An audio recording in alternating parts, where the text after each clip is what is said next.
Bonjour à tous, j'espère que vous allez bien. Aujourd'hui, je vous propose une recette de tacos lasagna aux compagnons de Moulinex. Alors pour cette recette, voici l'ensemble des ingrédients nécessaires auxquels j'ai omis les poivrons, mais vous verrez ça tout de suite après.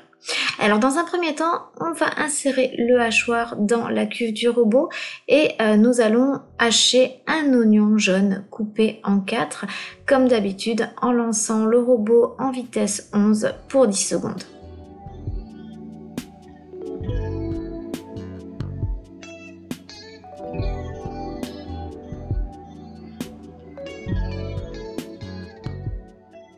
Nous allons maintenant insérer le mélangeur dans la cuve du robot à la place du hachoir et nous allons ajouter un poivron rouge et un poivron jaune coupés en fines lanières ainsi que l'équivalent de 2 cuillères à soupe d'huile.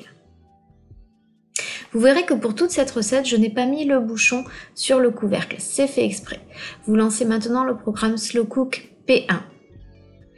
À l'issue des 5 minutes, vous allez ajouter environ 5 centilitres d'eau. Vous avez vu, j'ai rempli une petite tasse à expresso. Et toujours sans le bouchon sur le couvercle, nous allons relancer le programme Slow Cook P2 pour 20 minutes cette fois-ci.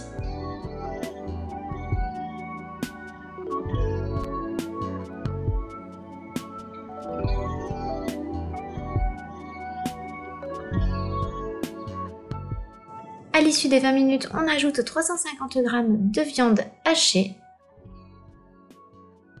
Et on relance encore une fois le programme Slow Cook P1, toujours sans le bouchon.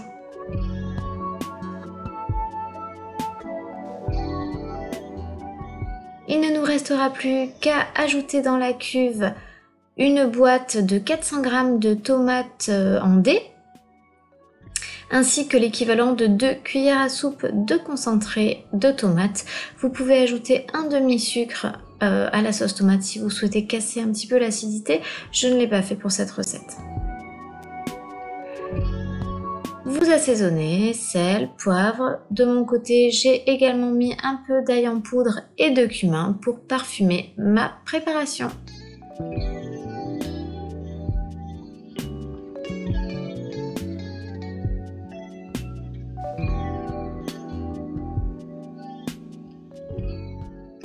Et nous relançons le programme Slow Cook P2 pour 20 minutes cette fois-ci.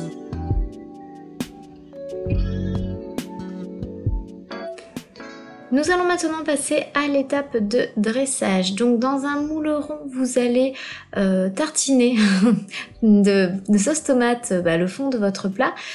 Et sur cette base de sauce tomate, vous allez ajouter de l'emmental râpé, plus ou moins selon votre gourmandise, ainsi qu'une tortilla de blé.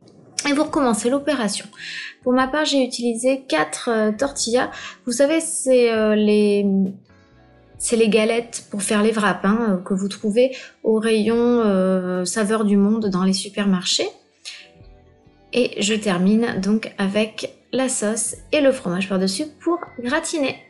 Voici donc mes lasagnes prêtes à passer au four à 180 degrés pour une vingtaine de minutes. Voici donc le résultat, c'est une recette très originale et vraiment délicieuse que je vous invite à tester. Elle est extrêmement simple à réaliser, elle sort un petit peu de l'ordinaire. Si vous avez aimé cette recette et si vous souhaitez ne pas louper les suivantes, je vous invite à vous abonner à la chaîne et moi je vous dis à très bientôt.